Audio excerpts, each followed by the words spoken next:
Hey all, இன்னைக்கு நாம பார்க்க போறது ஒரு ஸ்பெஷலான புக்குன்னே சொல்லலாம். பல பேரால ரிவ்யூ செய்யப்பட்ட வேர்ல்ட்ஸ் ஃபேமஸான புக் தான் இது. இந்த புக்கோட ஆத்தர் பேரு ரோண்டா பைரேன். இந்த பேரை கேட்டதுமே பல பேர் கெஸ் பண்ணியிருப்பீங்க. Yes, you are right. The secret அப்படிங்கிற புக்கை பத்தி தான் இன்னைக்கு நாம பார்க்க போறோம். இது book review with story episode number 2. எல்லாரும் தான் இந்த புக்கை பத்தி ரிவ்யூ போட்டிருக்காங்க. நீ என்ன புதுசா சொல்ல போற அப்படின்னு நீங்க யோசிச்சீங்கன்னா, உங்களுக்காகவே நிறைய சுவாரஸ்யமான குட்டி குட்டி கதைகளோடு நம்ம லைஃபை மாற்றக்கூடிய நிறைய சீக்ரெட்ஸை 1 by 1 சொல்ல போறேன். இதை கேட்கும் போதே இந்த புக் படிச்ச ஃபீல் உங்களுக்கு கிடைக்கும். அது மட்டும் இல்ல, இந்த வீடியோ பார்த்து முடிக்கிறதுக்குள்ள உங்களுக்குள்ள பயங்கரமான பாசிட்டிவ் எனர்ஜி பூஸ்ட் ஆயிருக்கும். நீங்க அதை ஃபீல் பண்ணியிருந்தீங்கன்னா கண்டிப்பா கமெண்ட் செக்ஷன்ல எஸ்ன்னு சொல்லுங்க. தி சீக்ரெட் இதை 1 லைன்ல சொல்லணும்னா லா ஆஃப் அட்ராக்ஷன் அப்படின்னு சொல்லலாம். இந்த புக்கை படிக்கும் போது நமக்கு என்ன ஃபீல் கிடைக்கும் தெரியுமா? பல ஓலைச்சுவடிகள்ல முக்கியமான விஷயங்களை நம்ம சீக்ரெட்டா படிக்கும் போது எப்படி இருக்கும், அந்த மாதிரியான ஒரு ஃபீலை தான் இந்த புக் நமக்கு கொடுக்குது. இந்த பிரபஞ்சத்தோட ரகசியங்களை பத்தி தான் நாம இதுல தெரிஞ்சுக்க போறோம். அப்படி நாம தெரிஞ்சுக்கிட்ட விஷயங்கள் எல்லாத்தையும் நம்ம லைஃப்ல எப்படி எல்லாம் யூஸ் பண்ண போறோம் அப்படிங்கறத பத்தி மட்டும்தான் யோசிக்கணுமே தவிர, இந்த பிரபஞ்சம் எப்படி இயங்குது, அதுக்கு பின்னாடி என்ன மாதிரியான விஷயங்கள் ஒளிஞ்சுகிட்டு இருக்கு அப்படிங்கறத பத்திலாம் நம்ம தேவையில்லாம ஆராய்ச்சி செய்ய வேண்டாம். நம்ம எல்லார்கிட்டயுமே மொபைல் போன் இருக்கு. இந்த மொபைல் போனை எப்படி செய்யறாங்க, அதுக்கு பின்னாடி என்னெல்லாம் கோடிங்ஸ் இருக்கு, இதெல்லாம் தெரிஞ்சுக்கிட்டாதான் நான் மொபைல் போனை யூஸ் பண்ணுவேன் அப்படின்னு நாம சொல்றோமா என்ன? மொபைல் போனை எப்படி யூஸ் பண்ணணும்னு தெரிஞ்சாலே போதும் இல்லையா? அதே மாதிரி தான் இந்த லா ஆஃப் அட்ராக்ஷன், அதுக்கு பின்னாடி இருக்க யூனிவர்ஸ், இது எல்லாத்தையும் நாம எப்படி யூஸ் பண்ணணும்ங்கறத தெரிஞ்சுக்கிட்டு அதை யூஸ் பண்ணா மட்டும் போதும். இன்னும் சில பேர் நினைக்கலாம், இந்த பிரபஞ்சத்தோட ரகசியத்தை எல்லாம் தெரிஞ்சுக்கிட்டு நான் என்ன பண்ண போறேன் அப்படின்னு. இங்கதான் மிகப்பெரிய ஒரு ட்விஸ்டே இருக்கு. இந்த சீக்ரெட்ஸ் எல்லாம் தெரிஞ்சுக்கிட்டு நாமளும் ஃபாலோ பண்ண ஆரம்பிச்சா நம்ம லைஃபே மாறிடும். இதுக்கு மிகப்பெரிய உதாரணம் தான் இந்த புக்கோட ஆத்தர். அவங்க இந்த புக்கை எழுதுறதுக்கு முன்னாடி லா ஆஃப் அட்ராக்ஷனை பத்தி நிறைய புக்ஸை படிச்சிருக்காங்க. அந்த மாதிரியான புக்ஸ் எல்லாம் படிச்சு முடிக்கும் போதே அவங்களுக்குள்ள பாசிட்டிவான வைப்ரேஷன்ஸை ஃபீல் பண்ணியிருக்காங்க. இந்த புக்ஸ் எல்லாம் படிக்கிறதுக்கு காரணமா இருந்ததே அந்த ஒரு இன்சிடென்ட் தான் அப்படின்னு அதையும் ஷேர் பண்ணியிருக்காங்க. இந்த ஆத்தர் 2001ல ஃபினான்ஷியலா நிறைய பிரச்சனைகளை ஃபேஸ் பண்ணியிருக்காங்க. ஈவன் சூசைட் அட்டென்ட் பண்ணிக்கலாமா அப்படிங்கிற தாட்ஸ் கூட அவங்களுக்குள்ள வந்திருக்கான். இந்த ஒரு தருணத்துல தான் லா ஆஃப் அட்ராக்ஷனை பத்தி அவங்களுக்கு தெரிய வருது. உடனே அப்படின்னா என்ன, நம்ம அதை எப்படி நம்ம லைஃப்ல ஃபாலோ பண்றது இப்படிங்கிற விஷயங்களை பத்தி நிறையவே படிக்க ஆரம்பிச்சாங்க. இதெல்லாம் படிக்கிறது மட்டும் இல்லாம தன்னோட லைஃப்ல அப்ளை பண்ணவும் ஆரம்பிச்சாங்க. அதுக்கப்புறம் அவங்களோட லைஃபை டோட்டலா மாறிடுச்சு. தன்னோட இந்த எக்ஸ்பீரியன்ஸை மத்தவங்களுக்கும் சொல்லணும் அப்படிங்கிற ஒரு எண்ணத்துல தான் இந்த புக்கையே எழுதினதா சொல்லியிருக்காங்க. இன்னைக்கு இந்த புக்ல இருக்க முக்கியமான விஷயங்களை நான் ஒரு 10 பாயிண்ட்ஸ்ல ஹைலைட் பண்ணியிருக்கேன். லா ஆஃப் அட்ராக்ஷன் அப்படின்னாலே நம்ம தெரிஞ்சுக்க வேண்டிய முதல் விஷயம் மேனிஃபெஸ்டேஷன். இதுக்கு வெளிப்பாடு, உருவாக்கம் அப்படின்னு பல பெயர்கள் கொடுக்கலாம். இந்த மேனிஃபெஸ்டேஷனுக்கு எந்தவித ரூல்ஸும் கிடையாது. ஆனா நம்பிக்கை அப்படிங்கிறது தான் மேனிஃபெஸ்டேஷனோட ஒரே ஒரு ரூல். நாம எந்த விஷயத்த உள்ளுணர்வோடு ஆசையா கேட்கிறோமோ அது நிச்சயமா நமக்கு கிடைக்கும் அப்படிங்கிறது தான் இதோட கான்செப்டே. இந்த இடத்துல ரியலான ஒரு குட்டி ஸ்டோரி சொல்றேன், அப்புறம் உங்களுக்கே புரியும். ஒரு கேன்சர் பேஷண்ட் கிட்டத்தட்ட கீமோ பண்ணிட்டு இருக்க அந்த ஒரு ஸ்டேஜ்ல டாக்டர்ஸ் எல்லாம் இன்னும் 2 to 3 monthsல அவங்க இறந்து போயிடுவாங்க அப்படின்னு ஒரு மெடிக்கல் ரிப்போர்ட்டை கொடுக்கறாங்க. ஆனா அந்த பேஷண்ட் அந்த மெடிக்கல் ரிப்போர்ட்டை கொஞ்சம் கூட நம்பல. இந்த டிசீஸ்ல இருந்து நான் எப்படியாவது வெளிவந்துருவேன் அப்படிங்கறத உள்ளுணர்வோடு நம்ப ஆரம்பிச்சாங்க. அதுக்கப்புறம் எந்தவித ட்ரீட்மெண்ட்டும் எடுத்துக்கல. கிட்டத்தட்ட 1 இல்ல 2 இல்ல 5 வருஷத்துக்கு அப்புறம் அவங்க ட்ரீட்மெண்ட் எடுத்துக்கிட்ட அந்த ஹாஸ்பிட்டலுக்கு போய் அவங்களுக்கு ட்ரீட்மெண்ட் கொடுத்த அந்த டாக்டரையே பார்த்து, நான் இன்னும் 2-3 மாசத்துல இறந்து போயிடுவேன்னு சொன்னீங்களே, இப்போ 5 வருஷம் ஆகுது, நான் நல்ல ஆரோக்கியமாவே இருக்கேன் அப்படின்னு தைரியமா கெத்தா போய் சொல்லியிருக்காங்க. இவங்க ரிப்போர்ட்ஸை பார்த்த டாக்டர்ஸ் எல்லாருக்கும் ஒரே ஆச்சரியம். மெடிக்கல் மிராக்கல்னு சொல்லுவாங்களே, அதுதான் இந்த இடத்துல நடந்திருக்கு. இந்த மிராக்கலுக்கு பேர் தான் மேனிஃபெஸ்டேஷன். அந்த பேஷண்ட் தனக்குள்ள இருந்த நோயை விரட்டுறதுக்கு இந்த மேனிஃபெஸ்டேஷனை தான் மெடிசனா எடுத்திருக்காங்க. என் உடம்புக்கு எந்த நோயும் இல்ல, நான் ரொம்ப ஆரோக்கியமா இருக்கேன் அப்படிங்கறத தனக்குள்ள தினமும் சொல்ல ஆரம்பிச்சாங்களாம். அதை முழு மனசோட இந்த பிரபஞ்சத்துக்கிட்ட சொல்லி அதை நம்பவும் ஆரம்பிச்சாங்களாம். இந்த ஒரு பாசிட்டிவான எனர்ஜி யூனிவர்ஸ் கிட்ட இருந்து வந்த நிறைய பாசிட்டிவான வைப்ரேஷன்ஸை ஈர்த்துச்சு அப்படின்னு சொல்லியிருக்காங்க. இப்ப சொல்லுங்க, இந்த மேனிஃபெஸ்டேஷனுக்கு சூப்பர் பவர் இருக்கா இல்லையா? அடுத்ததா ரோல் ஆஃப் ஃபீலிங்ஸ். நம்ம லைஃப்ல நிறைய விஷயங்கள் எதிர்ச்சியா நடக்க ஆரம்பிக்கும். உதாரணத்துக்கு, நாம யார பத்தியாவது நினைச்சிட்டு இருந்திருப்போம். ஆனா திடீர்னு அவங்க அடுத்த நாளே நம்ம கண் முன்னாடி வந்து நின்றுப்பாங்க. இல்ல யாருக்காவது போன் பண்ணலான்னு நம்ம போனை கையில எடுத்திருப்போம். அந்த நேரம் அவங்களே நமக்கு கால் பண்ணிருப்பாங்க. சொல்லுவாங்க. இதெல்லாம் என்னோட லைஃப்ல நான் எக்ஸ்பீரியன்ஸ் பண்ணது. நீங்களும் இதெல்லாம் எக்ஸ்பீரியன்ஸ் பண்ணிருந்தீங்கன்னா இந்த வீடியோவை அப்படியே பாஸ் பண்ணிட்டு கமெண்ட் செக்ஷன்ல எஸ்ன்னு டைப் பண்ணுங்க. சரி, இந்த மாதிரி விஷயங்கள் நடக்கும்போது நம்ம என்ன நினைப்போம்? ஏதோ ஒரு கோ இன்சிடென்ட்டா நடந்திருக்கு அப்படின்னு தானே நினைப்போம். ஆனா அதுதான் உண்மை கிடையாது. இந்த யூனிவர்ஸ் நமக்கே தெரியாம நமக்குள்ள இருக்க தாட்ஸை கவனிக்க ஆரம்பிக்கும். அந்த எண்ணங்களோட அதிர்வலைகள் தான் நம்ம லைஃப்ல நடக்கிற சின்ன சின்ன கோ இன்சிடென்ட்ஸ். இது எல்லாமே எங்க இருந்து ஸ்டார்ட் ஆகுது தெரியுமா? நம்ம மைண்டுக்குள்ள இருந்து தான். நாம எந்த ஒரு விஷயத்த நம்ம ஆழ் மனசுல இருந்து யோசிக்கிறோமோ அதுதான் நம்ம லைஃப்ல நடக்கிற எல்லா விஷயங்களுக்கும் முக்கியமான காரணம். உதாரணத்துக்கு காலையில எந்திரிச்சு வேண்டா வெறுப்போட ஆபீஸ் போனா அங்க நம்ம பாஸோ மேனேஜரோ காய்ச்சுன்னு காய்ச்சுவாங்க. அப்போ நாம என்ன நினைப்போம்? காலையிலேயே ஆபீஸ்க்கு வர பிடிக்காம வந்தோம், அதுக்கேத்த மாதிரி இந்த மேனேஜரும் நம்மள வச்சு செய்யறானே அப்படின்னு தானே யோசிப்போம். ஆனா உண்மை அது கிடையாது. நம்ம காலையிலேயே ஒரு பாசிட்டிவான மைண்ட் செட்டோட வந்தோம்னா அந்த நாள் முழுசாவே நம்ம ஃப்ரெஷ்ஷா ரொம்ப எனர்ஜியா இருப்போம். அந்த மைண்ட் செட் நம்ம வேலைய நம்மள சரியா செய்ய வைக்கும். நாம நமக்கு கொடுத்திருக்க வேலையை சரியா செஞ்சாலே யாரும் நம்மள திட்ட மாட்டாங்க இல்லையா? இந்த யூனிவர்ஸ் நம்ம மைண்டோட கனெக்ட் ஆயிருக்கும். நம்ம மைண்ட்ல வர சிக்னல்ஸ் எல்லாமே டைரக்டா யூனிவர்ஸ்க்கு போகும். அதுதான் நமக்கு திரும்ப ரிஃப்ளெக்ட் ஆகி வரும். பொதுவா எந்த ஒரு பொருளை நம்ம உருவாக்குறதுக்கும் அதுக்கான ஒரு குறிப்பிட்ட டைம் எடுத்துக்கும் இல்லையா? அதுவே ஒரு பொருளை அழிக்கணும்னா ஒரு நிமிஷம்லாம் தேவைப்படாது, ஒரு செகண்ட் போதும். அதே மாதிரி தான் இந்த யூனிவர்ஸ்க்கு நாம கொடுக்கிற சிக்னல்ஸும். நம்ம கிட்ட இருந்து போற பாசிட்டிவ் சிக்னல்ஸா யூனிவர்ஸ் அப்சர்வ் பண்ணி மறுபடியும் பாசிட்டிவான வைப்ரேஷன்ஸா நமக்கு ரிஃப்ளெக்ட் பண்றதுக்கு கொஞ்ச நாட்கள் எடுத்துக்கும். ஆனா நெகட்டிவ் எனர்ஜி இந்த யூனிவர்ஸ் கிட்ட போகும்போது டக்குன்னு ரியாக்ட் ஆகும். இந்த பிரபஞ்சத்தோட நம்மளோட வேவ் லென்த் கனெக்ட் ஆகும் போது தான் இந்த மாதிரியான சேஞ்சஸ் எல்லாம் நடக்கும். அது பாசிட்டிவா இருக்கிறதும் நெகட்டிவா இருக்கிறதும் நம்ம கையில தான் இருக்கு. மூணாவதா நம்ம பார்க்க போறது விஷுவலைசேஷன் டெக்னிக். பொதுவா விஷுவலைஸ் பண்றதுனா என்ன?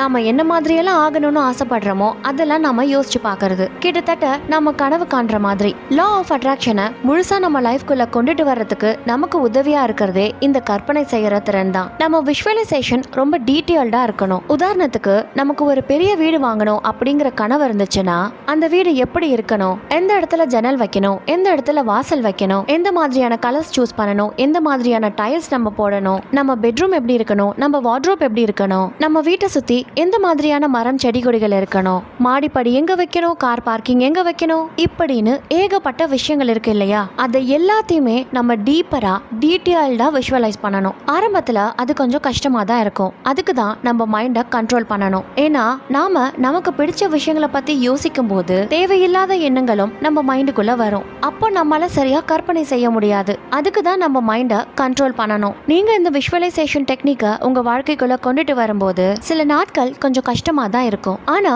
நம்ம கண்டினியூஸா அதை பிராக்டிஸ் பண்ண நம்ம கண்ணை மூடினாலே நம்மளே அறியாம நம்ம கற்பனை பண்ண விஷயம் தான் நம்ம மைண்டுக்குள்ள வரும். இதை தொடர்ந்து நம்ம லைஃப்ல பிராக்டிஸ் பண்ணிட்டு இருக்கும் போது பாசிட்டிவான தாட்ஸ், புது புது ஐடியாஸ் மட்டும் கிடைக்கிறது இல்லாம நமக்குள்ள இருக்க கோவம் கொஞ்சம் கொஞ்சமா குறைய ஆரம்பிக்கும். நம்ம மனசு லேசான மாதிரி இருக்கும், ரொம்ப ஃப்ரெஷ்ஷா சந்தோஷமா இருக்கும், நல்ல தூக்கம் கூட வரும். இந்த மாதிரியான விஷயங்கள் நம்ம லைஃப்குள்ள ஏற்பட ஆரம்பிக்குதுன்னா அந்த யூனிவர்ஸ் நம்ம பேசுறத கவனிக்க ஆரம்பிக்குது அப்படிங்கறத நாம உணரலாம். நம்ம கற்பனைகளுக்கு எல்லைகளே கிடையாது. சோ அதை வைடராவும் நல்ல ஸ்மார்ட்டாவும் யூஸ் பண்ண தெரிஞ்சுக்கணும். இந்த விஷுவலைசேஷனை பத்தி இவ்வளவு சொல்லியிருக்கேன். இந்த டெக்னிக் எவ்வளவு பெரிய மிராக்கலை பண்ணிருக்குங்கிறத இந்த ஆத்தரே ஒரு ரியல் இன்சிடென்ட்டை ஷேர் பண்ணிருக்காங்க. ஒரு மேரிட் விமன் தன்னோட ஓவரியில நிறைய ப்ராப்ளம்ஸ் இருந்ததால கன்சீவ் ஆக முடியாம தவிச்சிருக்காங்க. நிறைய டெஸ்ட், நிறைய ரிப்போர்ட்ஸ், இது எல்லாமே அவங்க கன்சீவ் ஆறதே ரொம்ப கஷ்டம்னு சொல்லியிருக்கு. அப்பதான் இந்த ஆத்தர் அந்த விமன் கிட்ட சில பாசிட்டிவான வார்த்தைகளை சொல்றாங்க.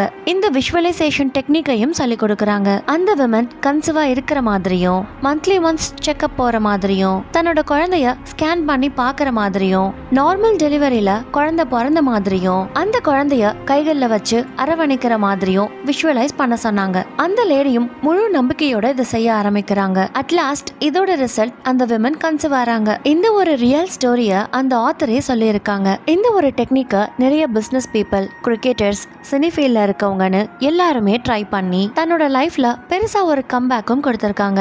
அடுத்ததான் நம்ம ஹைலைட் பண்ண போறது கிரியேட்டிவ் ப்ராசஸ். பொதுவா எல்லாருமே இந்த ப்ராசஸ்க்கு 3 விஷயங்களை தான் சொல்லியிருப்பாங்க.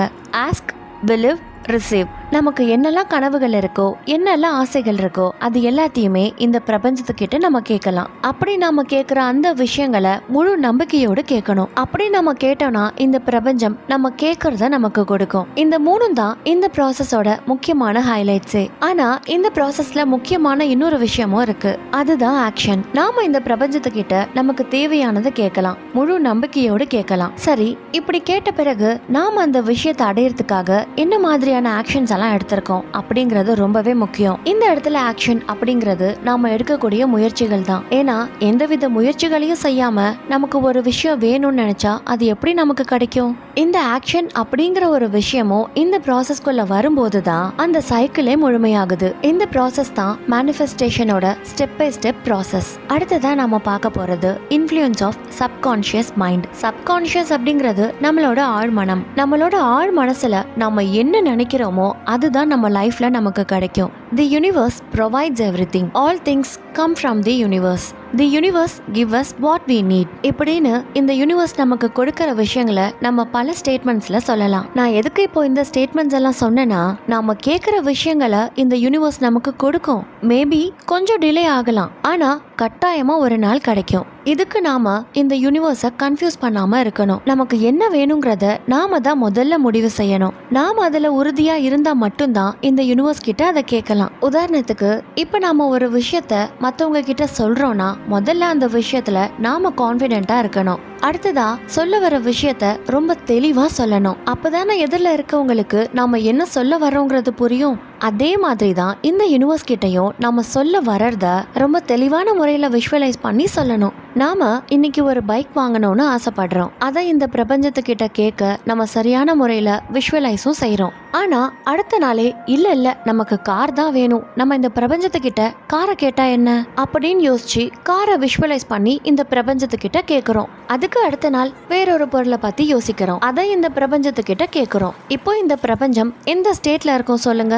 நிச்சயமா கன்ஃபியூஸ்டான ஒரு ஸ்டேட்ல தான் இருக்கும். ஏன்னா நாமளே ஒரு தெளிவான சிந்தனையில இல்லாத போது எத்தனையோ வைப்ரேஷன்ஸை உள்வாங்கிட்டு இருக்க யூனிவர்ஸ் மட்டும் கன்ஃபியூஸ் ஆகாதா என்ன? இப்போ ஒருத்தர் வந்து நம்மளை பார்த்து நீங்க யாருன்னு கேட்டா நாம என்ன சொல்லுவோம்? முதல்ல நம்ம பேரு, அப்புறம் ஊரு, அப்புறம் நாம பாக்குற வேலைன்னு இந்த மாதிரியான விஷயங்களை தான் நம்ம அடுக்கிக்கிட்டே போவோம். உண்மையாவே நம்ம யாருங்கிறத யோசிச்சா நம்மளோட ஆழ்மனம் அதுக்கான பதில தர தயாரா இருக்கும். ஆனா நாம தான் நம்மளோட ஆழ் மனசை யோசிக்கவே விடுறது இல்லையே. நாம எப்போ நம்ம ஆழ் மனசு கிட்ட பேச ஆரம்பிக்கிறோமோ அப்பதான் நம்ம யாரு, நமக்கு என்ன தேவைங்கிறதே நமக்கு புரிய வரும். இதுதான் இந்த ஆத்தர் ஆழ்மனதின் தாக்கம்னு சொல்றாங்க. அடுத்ததா இந்த ஆத்தர் சொல்லக்கூடிய ஒரு விஷயம் தான் focusing on desires not lack. நம்ம கிட்ட இல்லாத ஒரு விஷயத்த பத்தி நம்ம யோசிக்கிறத விட நமக்கு விருப்பமான ஒரு விஷயத்த பத்தி யோசிக்கிறது தான் சிறந்தது அப்படின்னு அர்த்தம். சரி, அது என்ன விருப்பமானதை பத்தி யோசிக்கிறது? இந்த இடத்துல இந்த ஆத்தர் மென்ஷன் பண்றது எதிர்மறையான எண்ணங்களை விலக்கி நேர்மறையான எண்ணங்கள்ல நம்ம ஃபோக்கஸ்டா இருக்கணுங்கிறது தான். சிம்பிளா சொல்லணும்னா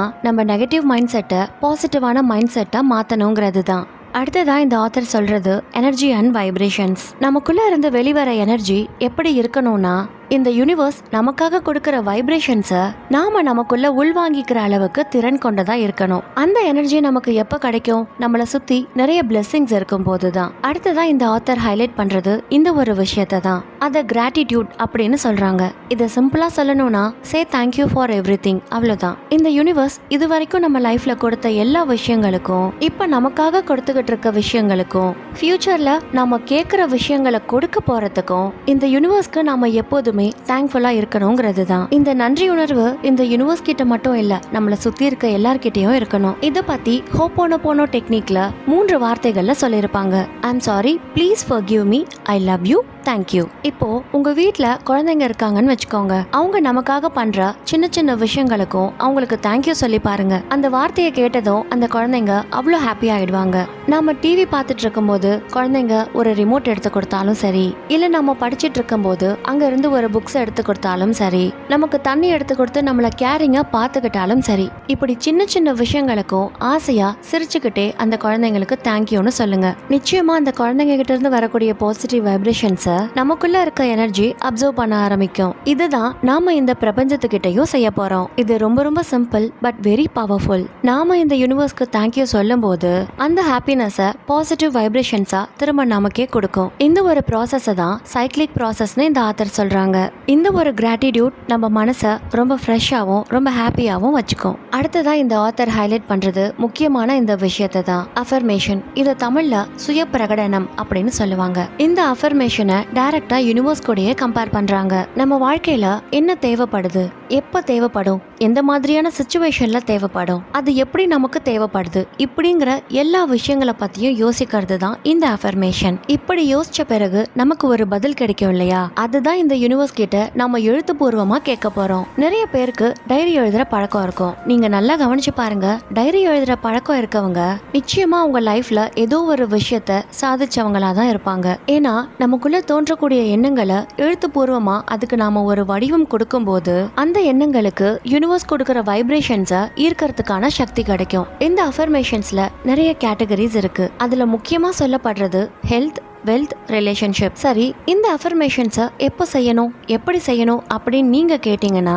அதுக்கான சரியான பதில் ஏர்லி மார்னிங் அப்படிங்கிறது தான். விடிய காலையில எந்திரிச்சு நாம இந்த பழக்கத்தை கொஞ்சம் கொஞ்சமா நம்ம வாழ்க்கைக்குள்ள கொண்டுட்டு வரும்போது நம்ம வாழ்க்கையில நாம நினைச்சு பார்க்க முடியாத நிறைய விஷயங்களை இந்த யூனிவர்ஸ் நமக்காக கொடுத்துக்கிட்டே இருக்கும். இப்படி விடிய காலையில எந்திரிச்சு நாம செய்யறதுக்குன்னு ஒரு 6 விஷயங்கள் இருக்கு. அதுல ஒண்ணுதான் இந்த அஃபர்மேஷன். இந்த டெக்னிக்கை ஃபாலோ பண்றதுக்கு முன்னாடி அந்த 6 பழக்கங்கள் என்னென்ன அப்படிங்கறத தெரிஞ்சுக்கிட்டீங்கன்னா இந்த லா ஆஃப் அட்ராக்ஷனை உங்க வாழ்க்கைக்குள்ள நீங்க ரொம்ப எளிமையாவே கொண்டுட்டு வந்துடலாம். அதை பத்தி நீங்க தெரிஞ்சுக்கணும் அப்படின்னா தி மிராக்கிள் மார்னிங் அப்படிங்கிற புக்கை பத்தின ரிவ்யூ ஆல்ரெடி நம்ம சேனல்ல போஸ்ட் பண்ணியிருக்கோம். அதையும் போய் மறக்காம பாருங்க. சரி, இப்போ நாம இந்த அஃபர்மேஷனுக்குள்ள வரலாம். உங்களுக்கு என்ன வேணுங்கிறத நீங்க முடிவு செஞ்ச பிறகு அதை இந்த பிரபஞ்சத்துக்கிட்ட கேட்கறதுக்காக அதை பாசிட்டிவான வார்த்தைகளால கோர்த்து கேட்கலாம். இன்னும் சில பேர் இந்த வார்த்தைகளை வாய் வழியா கேட்கறது மட்டும் இல்லாம தினமும் காலையில எந்திரிச்சு அந்த வார்த்தைகளை ஒரு பேப்பர்ல எழுதவும் செய்வாங்க. இந்த டெக்னிக் அஃபர்மேஷனை இன்னுமே ஸ்ட்ராங் ஆகுது. நாம என்ன ஆகணும் அப்படிங்கறத பாசிட்டிவான வார்த்தைகளால நம்ம தினம்தோறும் சொல்ல ஆரம்பிச்சோம்னா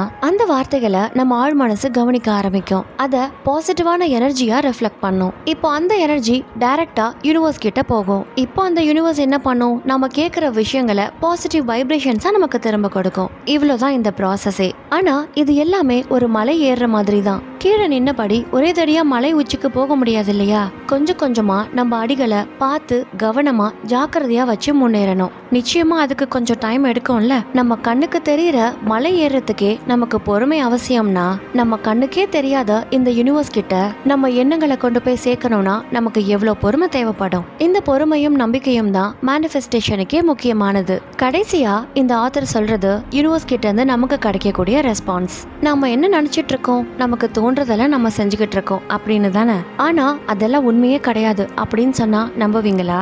நம்ம எண்ணங்களுக்கு ஏற்பதான் இந்த யூனிவர்ஸ் நம்மள ஒரு சில காரியங்களை செய்ய வைக்கும். உதாரணத்துக்கு இப்ப நாம ஒருத்தரை பார்த்து பொறாமப்பட்டோம்னா அந்த நெகட்டிவான சிக்னல்ஸ் தான் யூனிவர்ஸ் கிட்ட போகும். நான் ஏற்கனவே சொன்ன மாதிரி நெகட்டிவான விஷயங்களுக்கு மட்டும் இந்த யூனிவர்ஸ் உடனே ரியாக்ட் பண்ணும். அதனாலதான் மத்தவங்களை பார்த்து நாம பொறாமப்படும் போது நமக்கே தெரியாம சில நெகட்டிவான தாட்ஸ் நமக்குள்ள உருவாகும். அது நமக்குள்ள இருக்க பாசிட்டிவான தாட்ஸை மெல்ல மெல்ல அழிக்க ஆரம்பிச்சிடும். உதாரணத்துக்கு நாம ஒரு பாலை எவ்வளவு ஃபோர்ஸ்ல நம்ம போடுறோமோ அதே ஃபோர்ஸ்ல தான் அது நம்ம கிட்ட திரும்ப வரும் இல்லையா. அதே கான்செப்ட் தான் இந்த லா ஆஃப் அட்ராக்ஷனுக்கும். நம்ம பாசிட்டிவா நினைச்சோம்னா பாசிட்டிவான விஷயங்கள் நமக்கு கிடைக்கும். நம்ம நெகட்டிவா நினைச்சோம்னா நெகட்டிவான விஷயங்கள் மட்டும்தான் நமக்கு கிடைக்கும். இப்ப நம்ம மொபைல் போன்ல எதை பத்தி சர்ச் பண்றோமோ அதை பத்தின விஷயங்கள் தான் நமக்கு பாப் ஆயிட்டு இருக்கும். நமக்கு வரக்கூடிய ஆட்ஸா இருந்தாலும் சரி, இல்ல யூடியூப்ல நம்ம ஒரு வீடியோ பாக்குறோம்னா அந்த வீடியோக்கு கீழே சஜஷன்ஸ்ல வரக்கூடிய வீடியோஸா இருந்தாலும் சரி, இது எல்லாமே ஒன்னுத்துக்கு ஒன்று ரிலேட் ஆகி தான் இருக்கும். அதே ஃபார்முலா தான் இந்த யூனிவர்ஸ்க்கும். இந்த யூனிவர்ஸ் தான்